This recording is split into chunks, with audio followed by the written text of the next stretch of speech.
Magandang umaga po. May babasahin po ang inyong lingkod sa John 3:19. Pakinggan po niyo, napakaganda po nito. 3:19. Ganito ang paghatol ng Diyos na parito sa sanlibutan ang ilaw, ngunit inibig pa ng mga tao ang dilim kaysa liwanag sapagkat masama ang kanilang mga gawa. Kinasusuklaman ng mga gumagawa ng masama ang ilaw ni hindi lumapit dito upang hindi mahayag ang kanilang mga gawa. Yun po. Kung intindihin po natin, ito po ay salita ng ating Panginoong Hesus.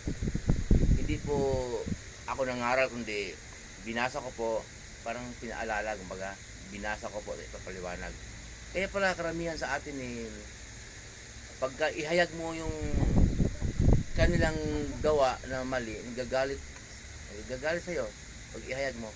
Kasi kaya mo hinayag po dahil lumakad ka nga sa turo ng ating Panginoong Hesus.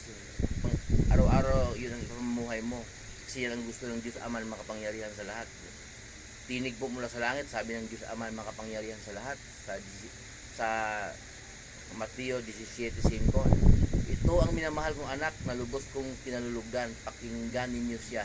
Ang tinutukoy po ng Diyos Ama na anak, si Jesus, pakinggan na natin. So, turo na yun sa ating pakinggan, ang ating pamumuhay araw-araw. Kaya, kung lumakad ka sa turo ni Jesus, mapuna mo sila na mali, ang tingin nila sa'yo masama. Kasi ayaw nila na mabunyag ang kanilang kamalian. Siyempre, yung galawan sa mundo, kasi ang Diyos ng mundong ito po, si Satanas. Pero ang Diyos Ama makapangyarihan sa lahat po ang lumikha. Pero bakit nasabi niyong lingkod? Nasulat to sa Bible, sa pangalawang Korinto 4:4, na ang Diyos ng daigdig na ito si Satanas, dahil sa tayo pong nakatira, pinuntra natin ang Diyos. Binabangga niya ang Diyos. Ano ibig sabihin binabangga? Yung ayaw po sa, yung gusto po ng Diyos, hindi ginagawa. Yung ginagawa po natin, yung gusto ni Satanas. Sarap kasi pagkasala po kaya po kung ikaw susunod ka sa turo ni Jesus, yun ang mamumuhay mo araw-araw, mapapansin mo yung mali nila. Pag napansin mo, galit na sa'yo.